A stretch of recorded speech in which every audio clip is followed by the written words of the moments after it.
Hola, mi nombre es Alexandra Zamora y quiero darte una cordial bienvenida a este canal. Invitarte a que te quedes y nos acompañes en el estudio que hoy tenemos en el Evangelio de Juan capítulo 7, del verso 14 al 24.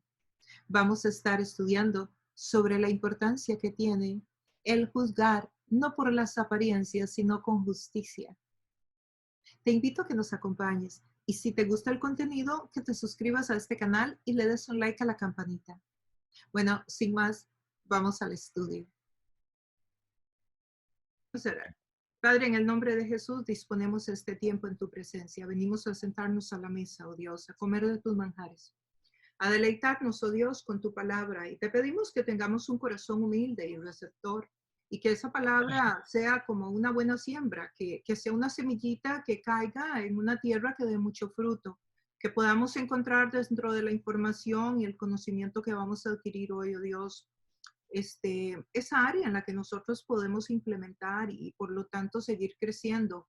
Eh, que verdaderamente cada palabra que escuchemos de ti, Señor, sea como una forma de encarnar el Evangelio, que se vaya siendo parte de nuestro diario vivir y nos sirva, oh Dios, en el caminar por la vida, en la toma de decisiones, en iluminar nuestro entendimiento, en discernir entre el bien y el mal, entre aprender a juzgar, oh Dios, a analizar las cosas. Señor, guárdanos y protégenos y que tu palabra sea eso, como un escudo de protección alrededor nuestro, Dios.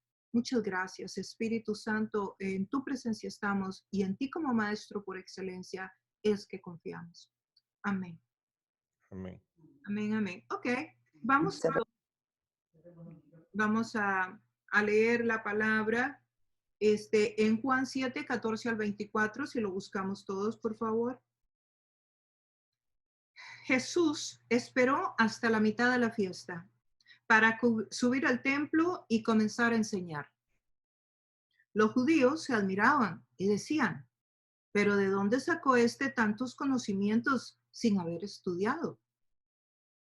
Mi enseñanza no es mía, replicó Jesús, sino del que me envió. El que esté dispuesto a hacer la voluntad de Dios reconocerá si mi enseñanza proviene de Dios o si yo hablo por mi propia cuenta. El que habla por cuenta propia busca su vanagloria. En cambio, el que busca glorificar al que lo envió es una persona íntegra y sin doblez. ¿No les ha dado Moisés la ley a ustedes? Sin embargo, ninguno de ustedes la cumple. ¿Por qué tratan entonces de matarme? Estás endemoniado, contestó la multitud. ¿Quién quiere matarte? Hice un milagro y todos ustedes han quedado asombrados. Por eso, Moisés les dio la circuncisión, que en realidad no proviene de Moisés, sino de los patriarcas. Y aún en sábado la practican. Ahora bien, si para cumplir la ley de Moisés circuncidan a un varón incluso en sábado, ¿por qué se enfurecen conmigo si en un sábado yo sano o lo sano por completo? Sano a alguien por completo. No juzguen por las apariencias, juzguen con justicia. Y el tema de hoy es, no juzguen por las apariencias, juzguen con justicia. Entonces, nos estamos encontrando en este texto y como señal de introducción, vamos a recordar que durante los estudios anteriores hemos encontrado a un Jesús que se llama a sí mismo el único camino a Dios. Yo soy el camino, dice. Yo soy la verdad, yo soy la vida. Nos encontramos con un Jesús que dice que vino del cielo, que Él es eterno, que fue enviado por Dios. Él no vino por sí mismo, que Él es el Salvador del mundo, que Él es el único Salvador además. No solo que es el Salvador del mundo, sino que es el único, que no hay otro Salvador. Que es el único recurso de vida eterna, que es el único con derecho a ser adorado, el único. Que Él es uno con el Padre, que tiene el poder para dar vida y para levantar de entre los muertos a alguien, inclusive para resucitar él mismo, que tiene que habla y que conoce del Antiguo Testamento, pero no solo conoce, sino que dice que el Antiguo Testamento habla de él. Que es un juez de todos los hombres cuando vuelva en gloria, de no tener pecado, de que tiene toda la autoridad, que es omnipresente y omnipotente, de que está en todas partes al mismo tiempo, que él tiene la habilidad para perdonar, él puede perdonar los pecados, que tiene toda autoridad sobre todo lo creado, que él tiene derecho a gobernar sobre el sábado, a contestar las oraciones de los seres humanos, y que él es superior que Abraham y que Moisés, que fueron los que crearon la ley, que él vivió antes de Abraham, que él es el pan de vida, que es la luz del mundo, que él es Cristo, el Salvador, el Mesías, el Hijo de Dios, y que él reinará por los siglos de los siglos. Y ese es el Jesús del que estamos hablando hoy. Alguien que viene y dice todas estas cosas suyas y además todas ellas se están cumpliendo, como son las profecías del Antiguo Testamento. Y esto no es algo que lo pueda decir ni un profeta, ni un iluminado, ni alguien muy sabio, ni un Buda, ni un Mahoma, ni uno de todos los fundadores de las religiones de Oriente. Esto lo dice Jesús y lo prueba Jesús. Entonces, de él es de quien hablamos hoy en este capítulo y a quienes ellos se están dirigiendo en este capítulo 7. Y todo el lío viene, entre otras razones, porque él sanó a alguien un sábado, para que nos dé un poquito de contexto. ¿Y recuerdan a quién fue? Fue en el capítulo 5, nosotros ya lo estudiamos, que él sanó a aquel hombre que estaba tirado a la orilla de un pozo y que lo sanó sábado, y que entonces vinieron y lo persiguieron porque había sanado a alguien un sábado. Y bueno, y por estas cosas, además de que pues le hablaban y le decían cosas muy feas. Y recordemos que venimos entonces de estudiar unos capítulos en los cuales la multitud que seguía a Jesús se había ido reduciendo y que algunos de sus discípulos le habían dado la espalda y que ya la multitud no lo seguía porque Jesús empezó a predicar cosas que ya hacían que la cosa fuera mucho más difícil para algunos, entonces se fueron apartando y se fueron yendo. Eso mismo pasa en el diario vivir con nosotros, dolorosamente. Por eso tenemos que estar muy en contacto con esta realidad, de que cuando oigamos una palabra que nos choca, que no nos gusta, que nos molesta, que toca exactamente el centro de nuestro pecado o de la cosa que más nos cuesta a nosotros, pues que recordemos que cuando la palabra llega, puede que haya momentos en que somos confrontados con cosas que no nos agradan, que no nos parecen, que cuestionamos a Dios. Entonces acordémonos que también los discípulos de Jesús pasaron por ahí y que nosotros debemos de estar fuertes para no caer cuando vengan estos tiempos en que nos podemos cuestionar. Hay personas que se cuestionan y bueno, se retiran, le dan la espalda a Dios, se van. Pero hay otros que permanecen y permanecen a pesar de, ¿por qué? Porque tienen una enseñanza buena, porque tienen una educación de Biblia buena. Entonces, cuando llega el tiempo de la duda, de la incertidumbre, de la incomodidad, de que les toca, qué sé yo, perdonar a alguien aquí en el grupo que dijo una barbaridad, les toca perdonarme a mí porque dije otra que les ofendió, porque algún día yo estaba cabezona, dijo Jaime, y dije algo que tal vez no es lo más sabio, pues me tendrán que perdonar a mí también. Sí, todo eso hay que estar fuerte para poder manejarlo y seguir en comunidad y seguir aprendiendo. Bueno, resulta que todo esto que nosotros estudiamos hoy en el capítulo 7, del 14 al 24, está sucediendo por allá en el año 29 aproximadamente. AD, ¿verdad? Entonces, en el año 29 del primer siglo. Y estamos de nuevo en la fiesta de los tabernáculos. Ahora sí, recuerdan del 1 al 14, iba para la fiesta. Ahora ya llegó a la fiesta de los tabernáculos, que ustedes la recordarán. Era la fiesta de octubre, era la fiesta de conmemoración de la travesía por el desierto. y esa es la fiesta que se está celebrando, una fiesta que duraba 7 días. Sin embargo, ellos con el tiempo le agregaron un día más. Entonces podemos calcular que Jesús está llegando como a la mitad. Bueno, no podemos calcular, perdón, el texto dice que a la mitad, podemos calcular que era el cuarto día. Si pensamos en que ya están los 8 días, no los 7 con que originalmente empezó esta fiesta. Y aquí Juan en el 14, comenzamos con el texto ya, dice, Jesús esperó hasta la mitad de la fiesta para subir al templo y comenzar a enseñar. Si la mitad, entonces por eso yo les decía que más o menos el día 4. Y está en el templo, ¿verdad? En el famoso templo que ustedes saben que cabían muchos miles de personas. Ahora, fiesta, pues ya lo repasamos y sabemos y nos ubicamos cuál fiesta es esta. Y ve que interesante, Juan, ¿verdad? Nos dice a la mitad de la fiesta. De verdad que es que a mí me encanta esos detalles de Juan, ¿verdad? Le da uno, le pinta le hace como una pintura que es más fácil a uno entender el texto. Llega a la mitad de la fiesta. Y nosotros que ya hemos estudiado capítulos anteriores sabemos que muy posible, como la otra vez, ¿se acuerdan? Que él dejó ir a los hermanos. Bueno, ahora aquí él está llegando a la mitad de la fiesta porque no quiere que lo maten, porque todavía no ha llegado su hora, no se han cumplido todas las profecías del Antiguo Testamento. No es la voluntad del Padre que muera ahorita, que muriera antes. Él llega a la mitad de la fiesta para que se cumpla el tiempo. Más o menos Jesús esperó aproximadamente, como habíamos visto anteriormente, 7 meses para llegar a esta fiesta. O sea, hubo un lapso de 7 meses que lo dedicó a ser discípulos. Lo dedicó a lo que hoy estamos aquí nosotros, a ser seguidores de Jesús. Personas que estén tan bien alimentadas, tan enriquecidas, con tanto conocimiento, que sean seguidores de Jesús.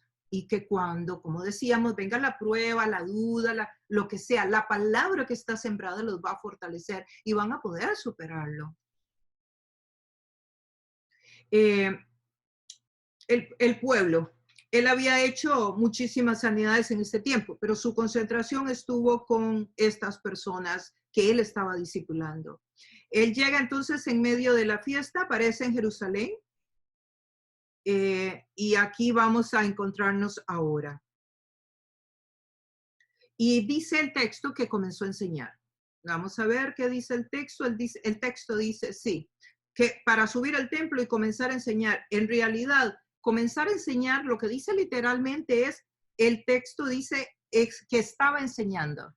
Jesús subió al templo y estaba enseñando.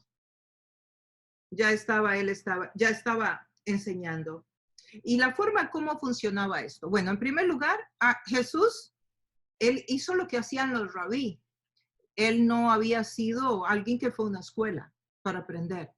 Él llegó al templo y buscó un lugar, porque ¿qué hacían los rabí? De acuerdo a la historia, buscaban un lugar en el templo, se sentaban y la gente se sentaba alrededor a escucharlos. Era así como funcionaba. Me recuerda un poco cuando yo comencé a enseñar la palabra, ya era muchos años atrás, varias décadas atrás, y entonces llegué a la cárcel de mi país un domingo. Yo tuve un encuentro con Jesús esa semana.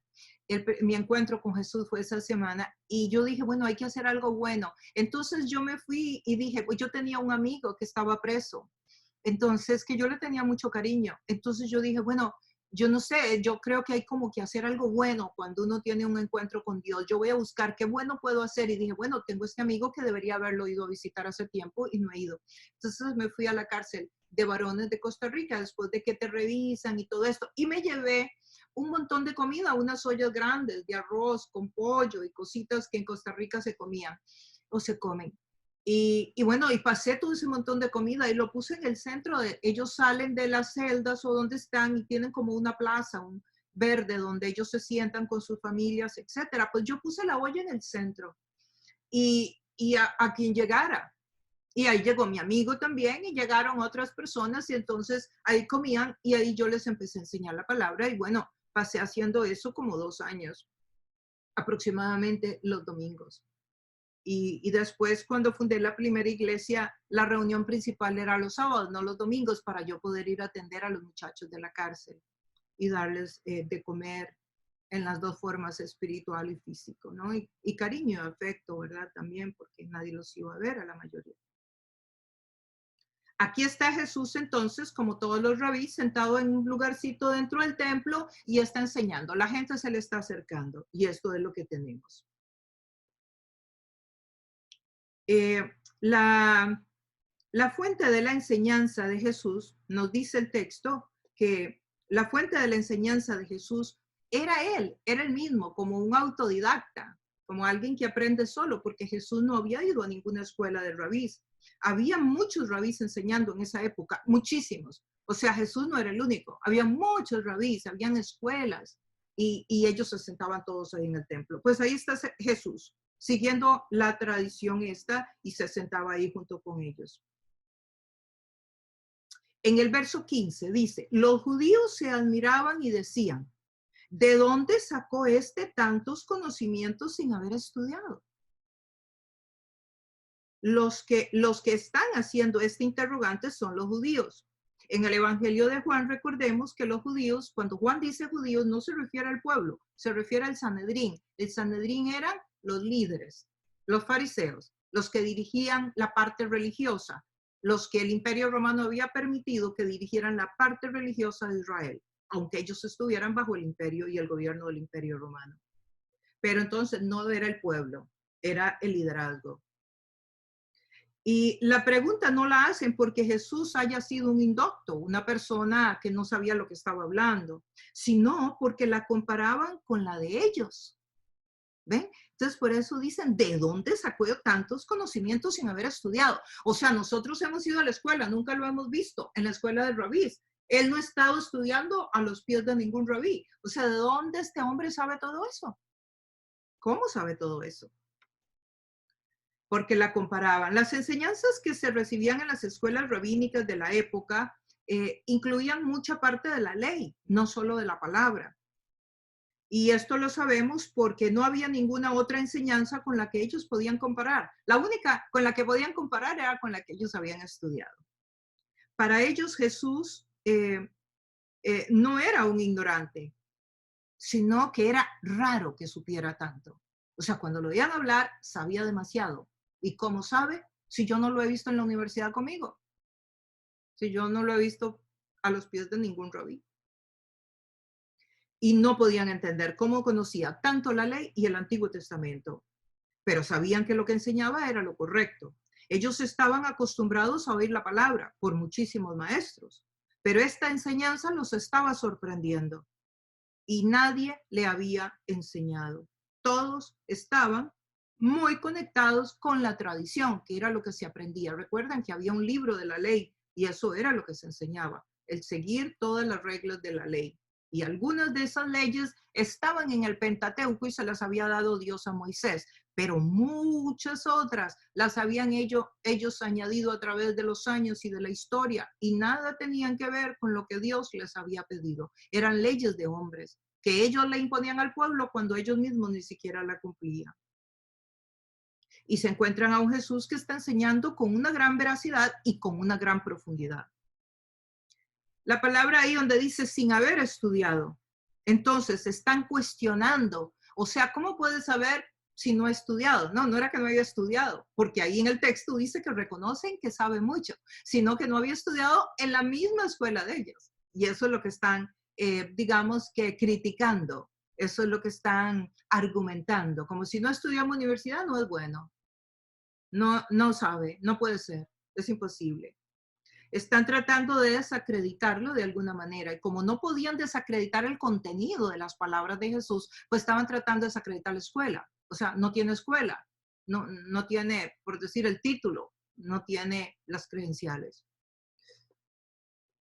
Una situación muy parecida que se había dado, Mateo 13:54. Lo voy a leer para ustedes. Al llegar a su tierra, comenzó a enseñar a la gente en la sinagoga. Esto fue antes, ya había sucedido. Y está en Mateo. ¿De dónde sacó este tal sabiduría y tales poderes milagrosos? Decían maravillados. Si ya esta pregunta se la habían hecho en el pasado, en otro momento, en otro tiempo, cuando él llegó a su tierra. donde él creció, en Nazaret. Pero ¿y de dónde sacó tanta sabiduría? Y cuando dijeron eso, también cuestionaron al pueblo, porque también cuestionaron, pero ¿qué puede salir no puede haber ningún profeta en Nazaret? ¿Por qué? Porque en el Antiguo Testamento no decía que había un profeta que vendría a Nazaret, pero tampoco investigaron, porque en realidad tú y yo sabemos que Jesús no nació en Nazaret, nació en Belén. Entonces, si ellos hubieran investigado, se hubieran dado cuenta de que Jesús había nacido en Belén. Lo que pasa es que creció en Nazaret. Pero como no investigaron, se quedaron con la apariencia. Y por eso el mensaje de hoy es ese. No juzguemos por las apariencias, sino que profundicemos. Porque en este caso, ellos juzgaron, bueno, si este es de Nazaret y de Nazaret no viene ningún profeta, este no puede ser. No puede ser profeta. Lo mismo que sucedió, ¿recuerdan con los tres reyes magos cuando compartimos ese estudio bíblico en Navidad? O sea, igual. O sea, los reyes magos paran donde Herodes, le preguntan que si él sabe dónde está el nacimiento de este niño, y Herodes les pregunta a los judíos, oiga, ¿y quién es este niño? ¿De qué hablan? Y le dicen, ah, sí, es que tiene que nacer un niño y van a nacer en Belén, pero ni siquiera fueron a ver qué era, ni quién era, ni a conocerlo, ni a investigar, ni a interesarse por aprender.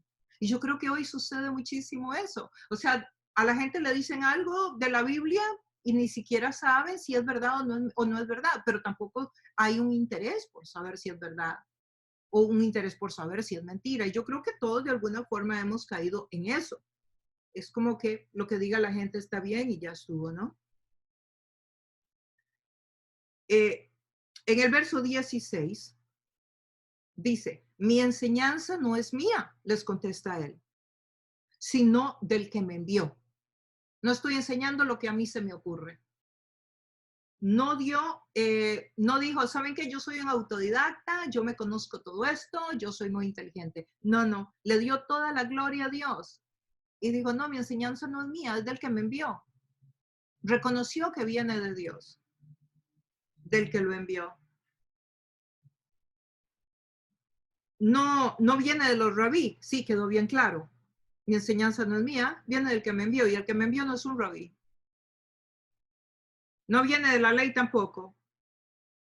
Yo, como quien dice, yo no estoy mencionando aquí lo que dicen los rabís, sino lo que dice Dios. O sea, aquí encontramos a Jesús, que no solamente es enviado por el Padre, sino que además conoce la mente del Padre, además es uno con el Padre. Por lo tanto, tiene toda la autoridad y sabe mucho más que cualquiera de la palabra de Dios. El verso 17. El que esté dispuesto a hacer la voluntad de Dios, reconocerá mi enseñanza, si mi enseñanza proviene de Dios o si yo hablo por mi propia cuenta. ¿Quién es el que puede reconocer? El que está dispuesto a hacer mi voluntad. Mire, uno le puede hablar a una persona de la Biblia las cosas más profundas y puede estar en este estudio y oír toda la enseñanza del Evangelio de Juan, que si no está dispuesto a hacer la voluntad de Dios, a esa persona por un oído le entra y por el otro le sale. Es totalmente, uno tiene que tener la actitud correcta al estudiar la palabra de Dios. Hay gente que se sabe la Biblia de Génesis hasta Apocalipsis y su vida no es transformada. Su relación con Jesús no es buena, no es sana. Entonces, es muy importante, como lo vemos acá, el que esté dispuesto a hacer la voluntad de Dios, reconocerá si mi enseñanza viene de Dios o si yo hablo por mi propia cuenta. Les dice acá a los judíos. Entonces, ¿qué es lo que debe mover nuestro acercarnos a Dios? ¿Cuál debe ser la motivación por la cual nos acercamos a Dios? Hacer la voluntad de Dios.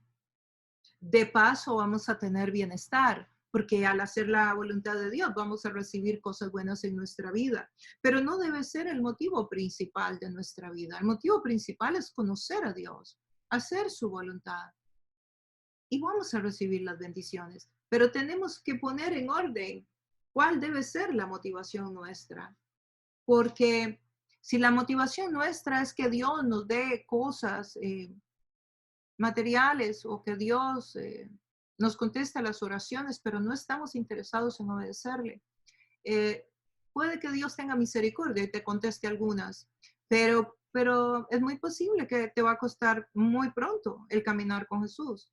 Entonces debemos de corregir la motivación por la cual lo buscamos y ponerla en el orden que debe estar. El verso 18. El que habla por cuenta propia busca su vanagloria. En cambio, el que busca glorificar al que lo envió es una persona íntegra y sin doblez, dice Jesús.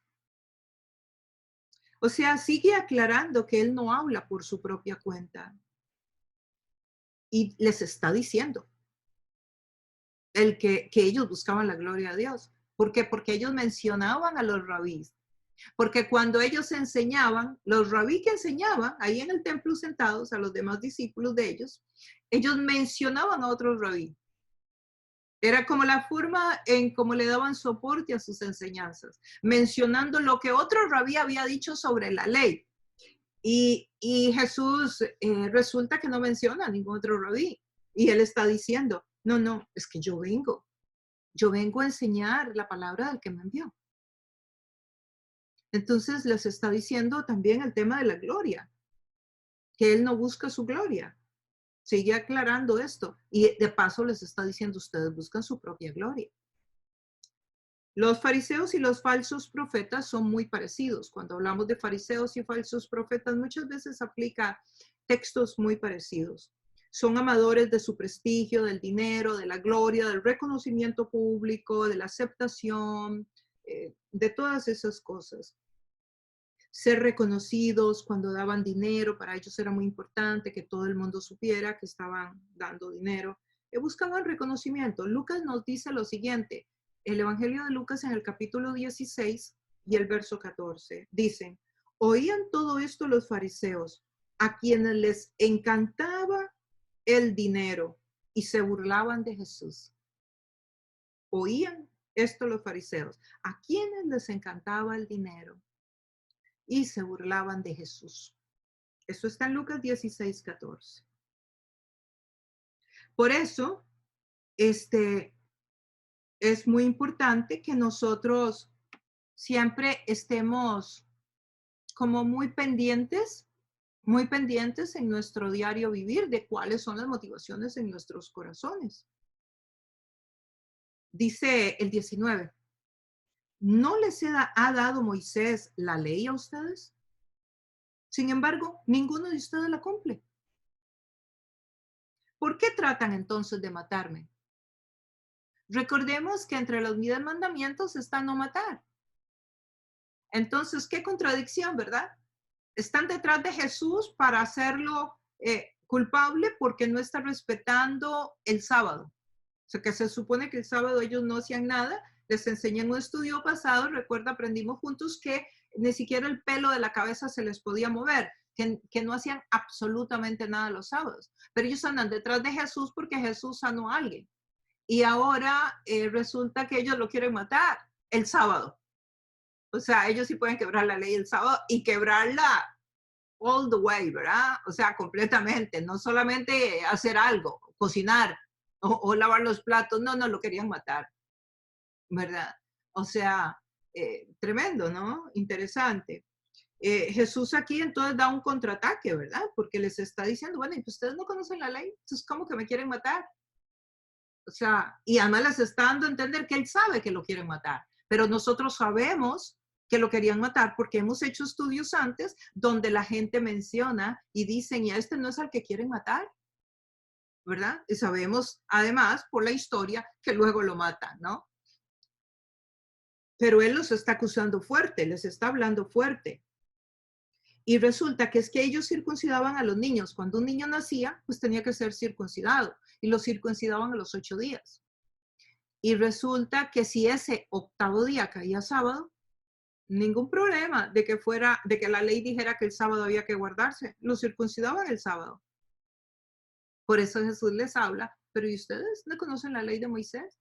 O sea, porque eso sí, pero sanar a un hombre no, a un ser humano no.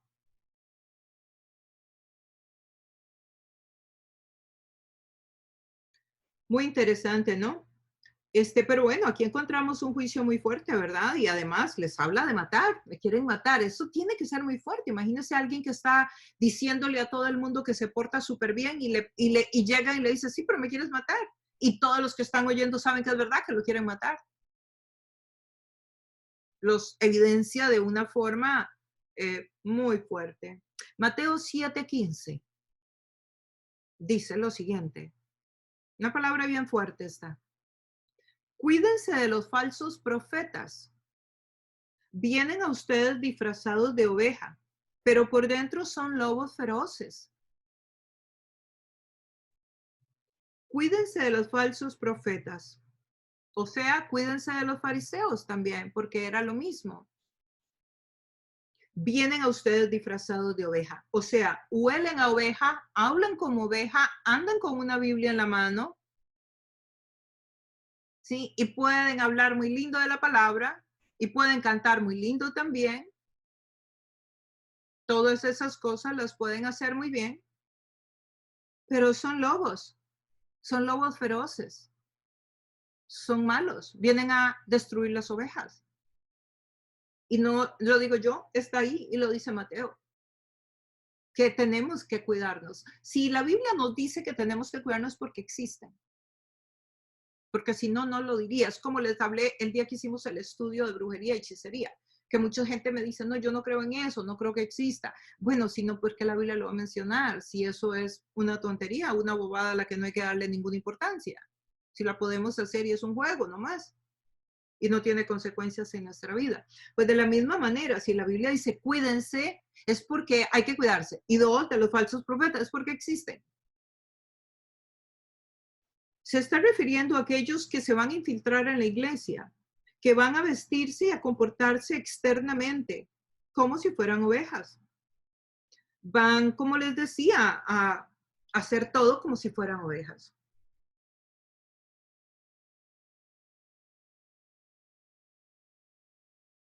Y muchas veces dentro de estas personas, como veíamos anteriormente, ¿verdad? Que Dios les habla de la ley, ¿verdad? Que ellos conocen la ley y que sin embargo no la están cumpliendo. Pues estas personas que son lobos vestidos de ovejas, ellos conocen la palabra,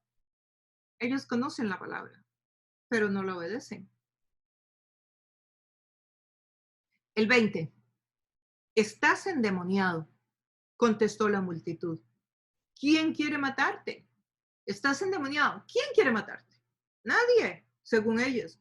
Pero Jesús, que conocía el corazón del hombre, lo sabía. Y nosotros que conocemos los escritos de los demás evangelistas sabemos, porque sabemos que se comentaba y que los demás del pueblo lo comentaban. Y que Juan tomó nota de eso y otros autores de la biografía de Jesús también tomaron nota y la hemos leído. Y sabemos también que 6 meses después lo buscaron y lo mataron, ¿verdad? Que es en la Pascua. Ahorita estamos en el tabernáculo, la fiesta de la Pascua, cuando Jesús es sacrificado es 6 meses después. Marcos 15, 11 al 15, dice lo siguiente. Pero los jefes de los sacerdotes, ¿quiénes? Los judíos, incitaron a la multitud para que Pilato les soltara más bien a Barrabás. ¿Y qué voy a hacer con el que ustedes llaman el rey de los judíos? Les preguntó Pilato. Crucifícalo, le gritaron. ¿Por qué? ¿Qué crimen ha cometido? Pero ellos gritaron aún más fuerte, crucifícalo. Así que sabemos que lo crucifican cuando la Biblia dice que no debemos de matar. Pero ahí estaban durante todos los evangelios alardeando de la ley, pidiéndole a la gente que cumpliera la ley. Entonces, qué interesante, ¿verdad? Cómo alguien puede tratar de o puede estar tan desfasado mentalmente que puede ver lo que alguien está haciendo malo y no se da cuenta que él está haciendo algo peor, como en este caso. Jesús sana a alguien y están cayéndole encima a Jesús por esta sanidad cuando ellos en realidad están a punto de hacer algo peor, que es matarlo. Y yo creo que muchas veces en nuestra vida nos pasa parecido. Estamos viendo el error que comete la otra persona y en realidad nosotros tenemos un área mucho más grande que trabajar en nuestra vida que la que tiene la persona que está al frente. Y no nos damos cuenta. Entonces, esta gente eran violadores de la ley. El verso 21. Hice un milagro y todos ustedes han quedado asombrados, les dice Jesús. El milagro del hombre del pozo que ya les mencioné en el capítulo 5 del Evangelio de Juan. El 22. Por eso Moisés les dio la circuncisión, que en realidad no viene de Moisés, les dice Jesús, sino de los patriarcas, porque la circuncisión viene desde el tiempo de Abraham, que era un patriarca. Y aún en sábado la practican. Hasta los sábados la practican. La circuncisión sí está en la ley de Moisés, pero se origina en Génesis 17, cuando todavía Moisés ni había nacido, ni existía. El que estaba era Abraham. Y empezaba Dios a hablar en Abraham. Luego fue confirmada por Moisés. En el sábado circuncisan hombres. Y bueno, ya les enseñé que los sábados circuncidaban, independientemente que fuera sábado. Si caía el octavo día, se circuncidaba al niño. Ellos querían seguir la ley a todo precio. Y bueno, y vemos el conflicto tan grande que trae el tema de la ley, ¿verdad? Que es obedecer cosas de hombres en lugar de la palabra de Dios. Si queremos hacer un entendimiento de qué es la ley hoy, la ley sería obedecer cosas de hombres en lugar de la Biblia y de la palabra de Dios. Cosas que los hombres crean.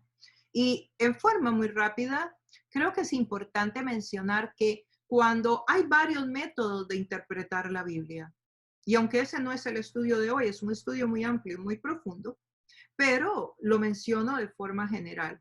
Existe el método literal.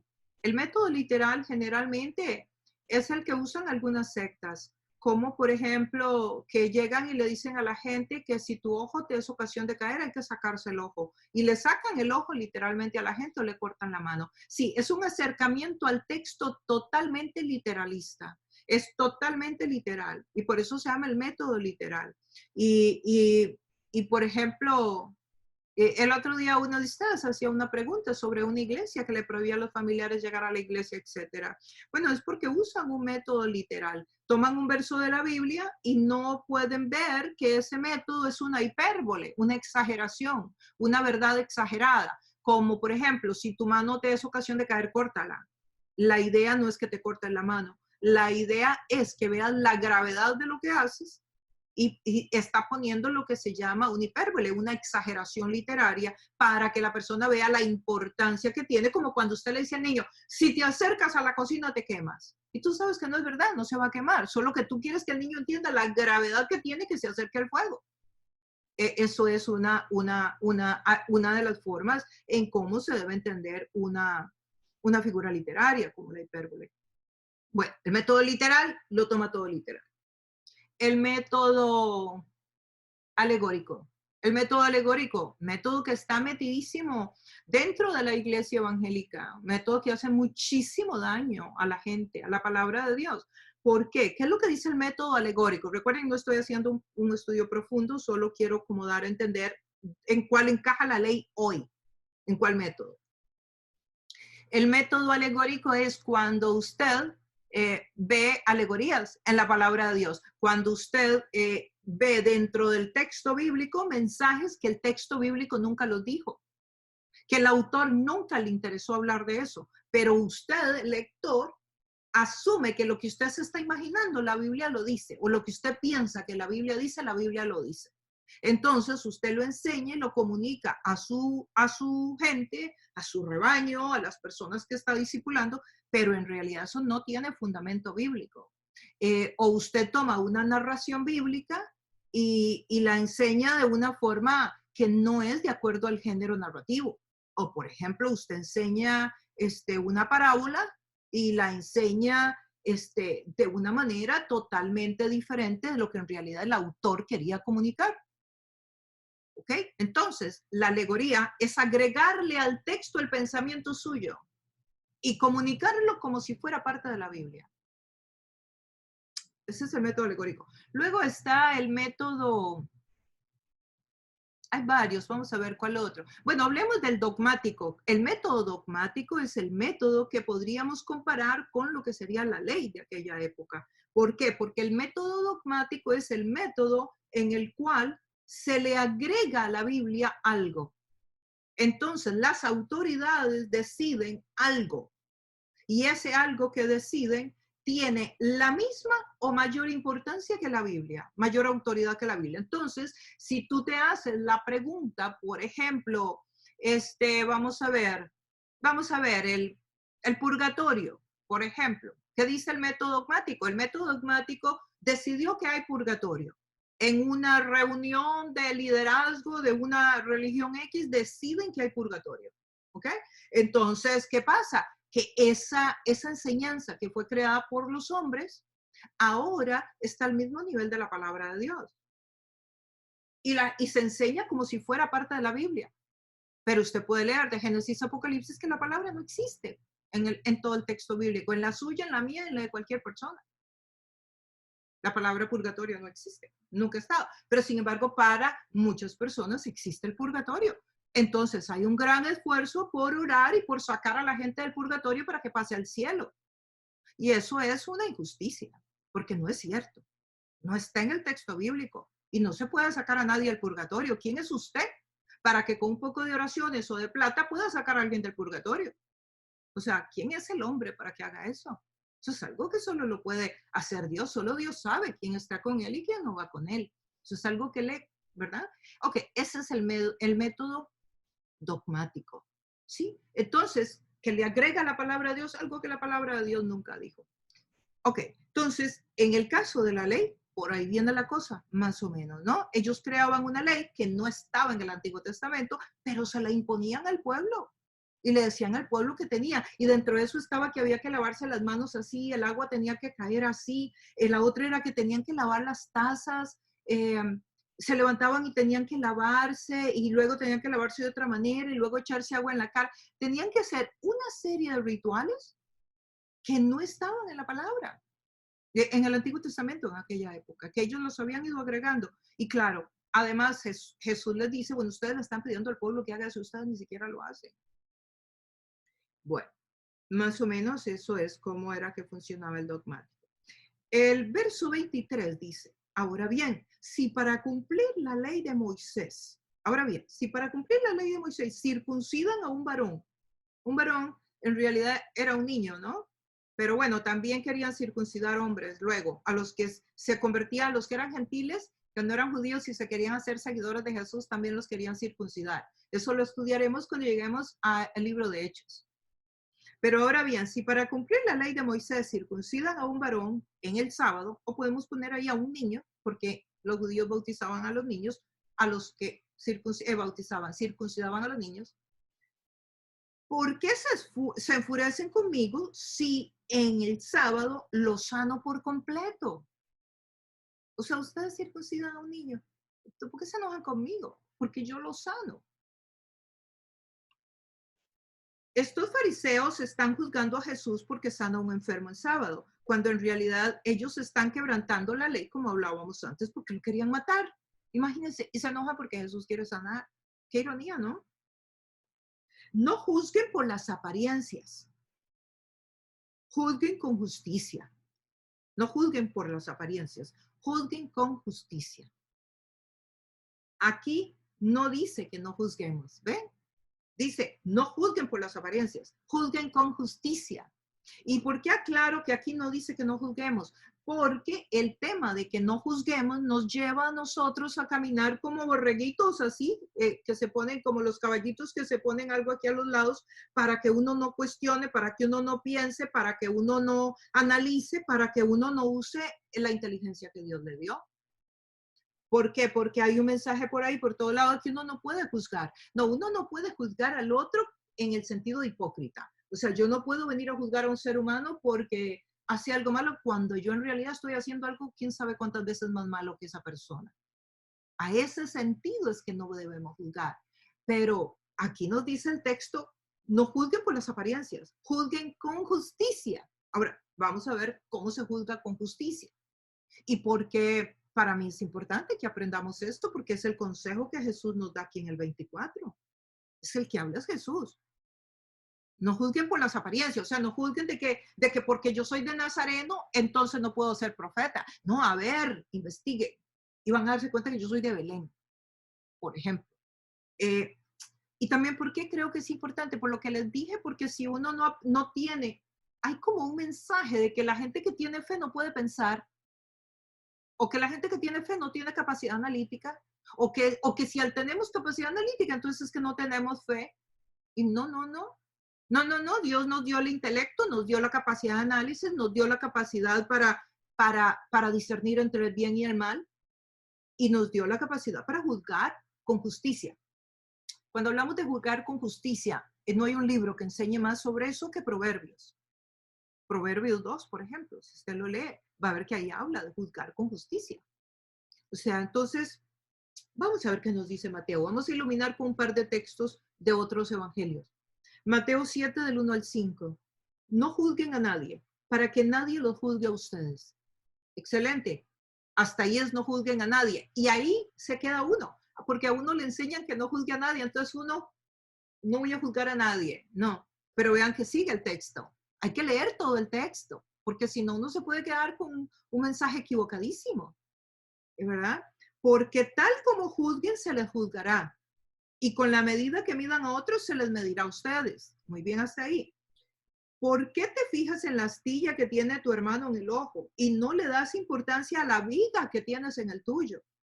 ¿Cómo puedes decirle a tu hermano, déjame sacarte la astilla del ojo cuando ahí tienes tú una viga en el tuyo? Hipócrita, dice el verso 5. Hipócrita, saca primero la viga de tu propio ojo y entonces verás con claridad para sacar la astilla del ojo de tu hermano. O sea, deja de pecar tú primero para que puedas ayudar a otro a trabajar su área, por decirlo en términos contemporáneos. O sea, no puedo llegar y decirle a alguien, mira, deja de hacer eso malo cuando yo estoy totalmente sumergida en algo igual o peor.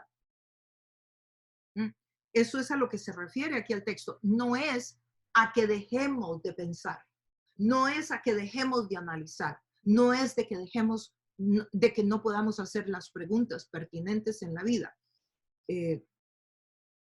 Vamos a avanzar un poquito más. ¿Cómo juzgamos con justicia entonces? Si el texto nos invita a juzgar con justicia, ¿qué nos dice Mateo 7:20? Dice, así por sus frutos los conoceréis. Sí, ¿cómo juzgamos con justicia? Bueno, cuando nosotros por el fruto de vivir una persona, vamos a conocerla. ¿Cuál es el fruto? Lo que estudiamos en Gálatas 5, del 16 en adelante. Recuerdan el fruto del Espíritu, amor, paz, benignidad, mansedumbre, dominio propio, fe, perseverancia, mansedumbre. El fruto es el estilo de vida de la persona. Eso es lo que nos tiene que llevar. Y en el caso de los fariseos no estaba ese estilo de vida. Estaban hablando de la ley, pero estaban matando a Jesús. No había congruencia, había un mensaje mixto. Entonces, aquí el texto nos dice que nosotros vamos a juzgar por el fruto, por el estilo de vida de la persona. Y vean de nuevo que no dice que es por los dones, no dice que porque predica bonito, no dice que porque se sabe la Biblia, no dice que porque canta lindo, no dice que porque ora lindo, no dice que porque es usado en sanidades, no dice que porque es usado en milagros, no dice nada de los dones, dice por el fruto se refiere al carácter. Porque Dios puede hacer milagros a través de una persona que está en pecado. Porque Dios, por amor o misericordia, alguien puede usar a quien Él quiera. Aunque esa persona no esté en orden con Dios. Vamos a usar un ejemplo. Cuando nosotros vamos al supermercado, o la persona que hace las compras, ¿no? Usted es la persona que hace las compras, va para el supermercado. Usted va a comprar fruta o vegetales. ¿Qué hace usted? Usted los toca, usted los huele, usted huele a ver si está bueno, le da vuelta a ver si el tomate está bueno. Usted quiere comprar lo mejor de lo mejor para su familia, para usted y para su familia. Entonces usted pone mucho interés en la compra que está haciendo, ¿verdad? Bueno, así tiene que ser como Dios nos llama a nosotros también a analizar, a pensar, a cuando nosotros estamos escuchando la palabra, alguien que está enseñando la palabra, nosotros tenemos que analizar si lo que la persona está enseñando está en la Biblia. Ustedes tienen que asegurarse que lo que yo les enseño está en la Biblia, porque eso es juzgar con justicia, eso es analizar con justicia. Y ver el estilo de vida también de la persona. ¿Cuál es el estilo de vida de la persona que a ustedes los guía espiritualmente? Entonces, yo creo que todos esos factores son sumamente importantes, porque miren que aquí los fariseos estaban guiando a un pueblo que los llevaron a pecar, los llevaron a matar al Hijo de Dios.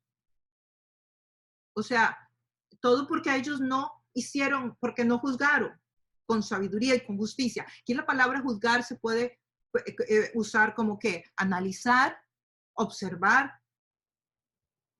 Y ellos en esa época, ellos tenían la capacidad, digamos, no intelectual ni espiritual, sino de poder juzgar a alguien, o sea, no juzgarlo literalmente por la palabra, sino juzgarlo con justicia. O sea, los sacerdotes, los que estaban encima de esa gente que dijo, maten a Cristo, suelten a Barrabás, ellos tenían capacidad de discernir eso de ahí, entre hacerle caso textualmente a la palabra o ellos sacar sus propias conclusiones de juzgar con justicia.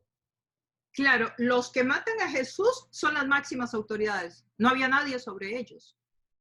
Sí, claro, pero el pueblo que está diciendo, mátenlo porque está sanando un sábado, cuando la ley dice que podemos circuncidar el sábado, pero no podemos sanar el sábado, etcétera, etcétera. A ellos les habían enseñado que la ley había que seguirla al pie de la letra, o ellos tenían la capacidad de desviarse y decir, no, no me hace sentido que si estoy juzgando, ¿me explico? Sí, muy bien. Sí, Jaime, fíjate que lo que nos dice en los evangelios es que le tenían pavor a ellos. Les tenían pavor, eran súper rechazados si no seguían a los fariseos. O sea, era un tema de abuso de poder. Ajá. Había un tema de abuso de poder, había un tema de temor. Entonces, si tú te acuerdas los comentarios que nos cuenta Juan por ahí por allá, ojalá que algunos se acuerden y al final los saquemos, comentarios que hacían era, mire, pero ese no es el Jesús que quieren matar, pero ¿y por qué si lo quieren matar no lo matan? Pero vean qué sabio que es todo lo que enseña, pero nadie ha hecho milagros mejores que los de él, pero ¿cómo va a ser falso si el pueblo murmuraba, pero no se atrevían? ¿Se acuerda que usaban las palabras murmurar? Pero nadie se les paraba al frente por miedo, claro, por ser rechazado, eh, por ser sacado de la sociedad. ¿Se acuerdan que la vida de Nicodemo cambió completamente? ¿Se acuerdan que cuando Nicodemo acompaña a Jesús en el funeral y le provee, Nicodemo termina fuera de Jerusalén, ¿verdad? Entonces ahí a quien se refiere usted de que hay que juzgar con justicia, no es al pueblo que grita, suelten a Jesús, suelten a Barrabás, sino a los fariseos, digamos. A los líderes, a nosotros los líderes, a mí, a todos Okay. los que nos metamos en este asunto de servir a Dios. Claro, claro. O sea, que nos analicen, que vean, que piensen, que cuestionen. Por ejemplo, por decir algo, suponte que en esta comunidad nuestra nosotros damos contribución económica y que aquí cada uno da una contribución económica. Bueno, el pueblo tiene derecho a pedir un estado financiero. O sea, por decir algo, yo conozco organizaciones que nadie pide el estado financiero. Eso no es correcto. O sea, de hecho, hasta le ayuda al líder a mantenerse en orden, porque sabe que no puede hacer una estafa. De hecho, es una expresión de amor para con el líder, porque de alguna forma, si viene la tentación, sabe que dentro de 3 meses lo van a llamar a cuentas. Pero, ¿en qué se está invirtiendo el dinero? Por decirte algo. Sí, Jaime, sí, todo esto es con el liderazgo, no con el pueblo. No, el pueblo va ahí, como yo les decía. ¿Por qué? Porque le han enseñado al pueblo que no puede cuestionar al liderazgo. Y porque tienen miedo, etcétera. Voy a ver si ahora me alcanza el tiempo y te doy un ejemplo que tengo acá. Entonces, el tema de la fruta, vuelvo al supermercado. Entonces, el tema de la fruta, usted va al supermercado y compra lo mejor para su familia. Pues igual es la palabra de Dios. Usted tiene que estar en una comunidad donde esté lo mejor para usted y para su familia, para su bienestar. Pero es responsabilidad nuestra. Y todo, por ejemplo, vamos a mencionar esto. Ahorita mismo, aquí en la ciudad de Miami, en este momento, y aprovecho porque puede que alguno esté escuchándonos hoy en las redes sociales y les sirva este mensaje. Pero, por ejemplo, aquí hay una iglesia que tiene de 20 a 30,000 miembros que se llama el Rey Jesús.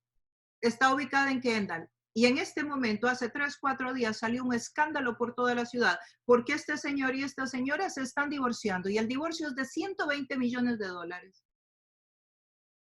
Ah, dígame, o sea, ¿cómo un muchacho que vino de Honduras, que yo lo conocí hace no sé cuántos años, que tenía un grupito de, no sé, 200, 300 personas, hoy resulta que tiene 120 millones y esa es la disputa del divorcio? Ustedes lo pueden googlear porque ahí está en el Miami Herald. No estoy diciendo nada que no sea público ya. No me he leído todo, pero sé que el tema va por 120 millones. Hay barcos, hay aviones en juego, hay casas. Entonces, cuando yo estudiaba el texto decía, pero padre, o sea, ¿cómo el pueblo, verdad? Ese temor del pueblo de cuestionar. O sea, cómo una persona que sirve a Dios se va a montar en un avión, que solo arrancar el avión, yo no sé de eso mucho, pero supongo que solo es pegarlo al aeropuerto va a costar como $10,000 o $15,000. Cuando tiene un pueblo que en medio de la pandemia no puede pagar la luz. O gente que no puede pagar la luz. O sea, eso no se hace. Eso no se hace. Entonces, también esto nos enseña un poco, porque cuánta gente cree que donde el número es grande hay éxito y que Dios es la voluntad de Dios y que esto está siendo prosperado por Dios. ¿Se acuerdan cuando vimos que las multitudes se alejaron de Jesús y se le fue reduciendo la audiencia? Más bien. Entonces, a veces la gente cree que donde hay miles es porque Dios está ahí. No necesariamente. Claro, eso no quiere decir que Dios no ame a todas esas personitas, ¿no? Claro que lo ama, y también que ama este matrimonio, y que quizás esta experiencia que ellos están viviendo, donde por alguna razón se están divorciando y ha salido a la luz pública las pertenencias económicas, bueno, pues puede que en este momento eso esté siendo de ayuda para ellos, porque de alguna forma es una llamada de atención. O sea, ¿desde cuándo un pastor tiene $120 millones? No puede ser. No puede ser, es que no es 1,000,000, ni 2, ni 3. Bueno, es que ni 2 ni 3. O sea, $120 millones. Y esa es la disputa que está dándose ahorita en los tribunales, etcétera. Eso no puede ser. A ver, ¿cómo un pastor se va a parar delante de una audiencia de 20,000 personas donde digamos que el 85% de la población es humilde? Limpian casas, trabajan en trabajos de cuello azul que se llama acá o cositas así, y con un traje Ferragamo de $2,500 y unos zapatos de 1,500. No. Ahora, ¿tiene el creyente el derecho de, si tiene dinero y tiene un negocio, usar esas cositas? Pues sí que las use. Pero si usted le ha dicho a Dios, envíame aquí, envíame a mí, que yo te voy a servir, usted tiene que saber que usted tiene que renunciar. No solamente no debe pecar, es que debe renunciar a sus derechos. Aparte que esa plata con la que se compró todas esas cosas no fue dada a usted para que se compre esas cosas, fue para otro tipo de obra en la tierra. Claro, para expandir el reino de Dios. Sí, un salario. Claro que era digno que tuviera su salario, su casa. Y claro, de acuerdo a lo que se tiene en la Florida, no va a ser una casa de $50,000 porque aquí es caro vivir, pero no para vestirse así o para montarse un avión. Entonces, creo que es un ejemplo que cae al pelo con esto. Porque el texto lo que nos dice es juzga con justicia, y juzgar con justicia es cuestionar. Uno tiene derecho a cuestionar. Que usan algunos textos bíblicos como no cuestiones al ungido de Jehová. Es un texto por ahí en el Antiguo Testamento, pero lo usan fuera del contexto y lo usan como un pretexto para mutilar, para amordazar, para que nadie les cuestione, porque el que cuestiona está criticando al ungido de Dios. Eso es exactamente una manipulación de la Biblia. Y la otra cosa es que también usan este texto de no juzgar, por eso lo estaba leyendo, porque ese texto es de no juzgar en cuanto a criticar a otro cuando yo también estoy en pecado, pero no se refiere de no analizar, de no pensar, de no usar la cabecita que Dios nos dio, de no pedir cuentas. Por ejemplo, hay gente que da el diezmo y me dice a mí, no, yo lo doy y allá lo que haga el líder con la plata será problema de él y Dios. No, no es así. Si usted está dando el diezmo, usted tiene que saber dónde está, para qué se está usando su dinero. Porque usted no le puede llegar a decir a Dios, ¿sabe qué, Dios? yo le di todo esto, así que ¿qué merezco ahora? Y Dios le dice, pues nada. ¿Por qué nada? Sí, porque todo el dinero que usted dio se compró en traje Ferragamo. Y entonces la persona va a decir, pero yo no sabía. Ah, ese es su problema, usted tenía que haber sabido. Y yo creo que por eso toda iglesia y toda comunidad debe entregar un estado financiero cuando recoge finanzas, por lo menos cada cierto tiempo. Yo creo que parte del problema, Alexandra, es que yo pues soy nuevo en esto, ¿no? Pero yo veo que hay una infinidad de pastores que de pastores no tienen ni pastoreo, que todos quieren ser pastores y porque tienen buen verbo y porque gritan y porque hacen aleluya, aleluya y todo el mundo grita, pero por eso es que se presentan estas cosas, porque esa gente no son realmente pastores, no están con la palabra de Dios, sino simples seguidores del demonio a través de ese famoso billete verde, que es el que corrompe a la gente. Entonces, el dinero, volvemos a lo mismo de todo, que es el dinero el causante, porque eso al que no tiene sus cimientos bien establecidos, al que no es un verdadero pastor, un verdadero ser humano que quiere enseñar la palabra de Cristo y quiere renunciar a muchas cosas, es el que puede, el que sabe que no puede enriquecerse, que recibe los diezmos para retribuir en enseñanza. Pero es que aquí cualquiera puede ser pastor, igual que en la Iglesia Católica, los grandes lujos del Vaticano, y mientras tanto muchísima gente se muere de hambre. Es correcto, muy acertado su comentario. Y eso no es así. Usted acaba de dar una palabra clave ahí, es renunciar. Es que no es porque hay cosas que no son pecado, pero usted tiene que renunciar a derechos para poder servir. Entonces, sí, puede que usted tenga, no sé, el derecho de, yo no sé, de comerse una langosta ahí. Usted lo tiene, usted se puede comer la langosta con todos los manjares delante de una familia que no tiene para comer. Usted puede, pero no debe. O sea, es un tema, entonces, sí, usted puede tener el avión. Póngase un caso. Alguien llega y me regala, no sé, un Lamborghini, me lo pone ahí afuera y me lo regala. Yo puedo, es mi derecho usarlo porque me lo están regalando. No me lo robé, no cogí la plata de la comunidad, me lo regaló alguien. Un donante viene y me da un Lamborghini. ¿Tengo yo derecho a usarlo? No, no Pero tengo. Y recordemos, y una vez más, recordemos que en las multitudes no está el éxito, de acuerdo a la palabra de Dios. Jesús estaba en la cruz, estaba solo. Se habían contaditos los que quedaron con él. Entonces, las multitudes no necesariamente definen el éxito en el reino de Dios. Muchos le dieron la espalda, ¿no? En su momento. Los números no son el indicativo definitivamente. Y bueno, déjenme ver si hay alguna otra palabra. Guardé algunas cositas, pero ya no nos queda tiempo.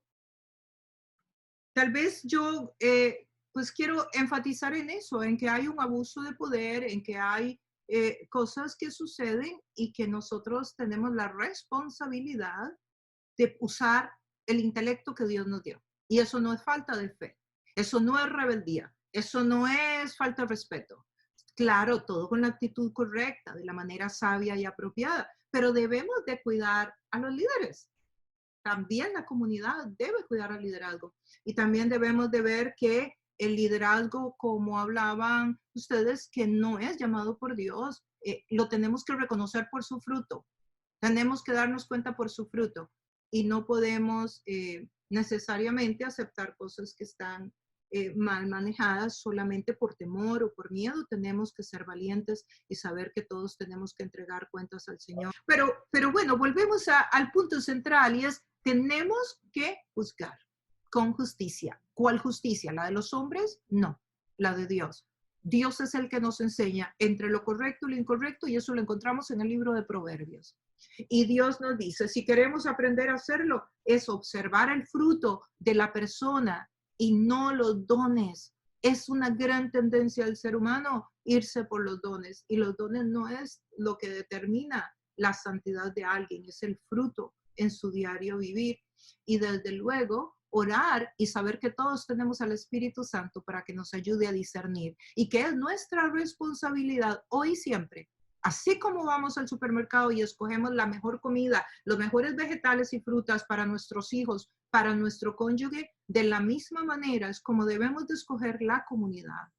Por eso yo motivo a todos aquellos que estamos en el liderazgo a que nos examinemos y a que hagamos las cosas bien, que manejemos las finanzas con transparencia, que el pueblo sepa el dinero que entró, el dinero que salió y en qué salió, que haya una junta en nuestra congregación que es la que decide cuál es el salario que nosotros debemos de tener. En fin, que manejemos las cosas adecuadamente en todos los sentidos. Y si tenemos una crisis en el matrimonio, en la familia, que busquemos ayuda, que busquemos a alguien que nos ayude para que estas cosas no nos sorprendan y no tengamos que dar un testimonio a la comunidad que hace más mal que bien. Entonces es sumamente importante que nosotros reflexionemos de cómo estamos haciendo el servicio a Dios. Si estamos tratando de sacar la paja que lleva el otro en el ojo, creyendo que el pecado del otro es más grave que el pecado nuestro, cuando los pecados no tienen niveles en el reino de Dios, independientemente de cuál sea el pecado del otro. Son pecados y ya. O si tal vez estamos manejando el servicio a Dios o el ministerio, tal vez no con la intención de hacer daño, pero tal vez estamos haciendo cosas que son imprudentes, que no nos guardan, que no nos protegen, que no le dan la gloria a Dios.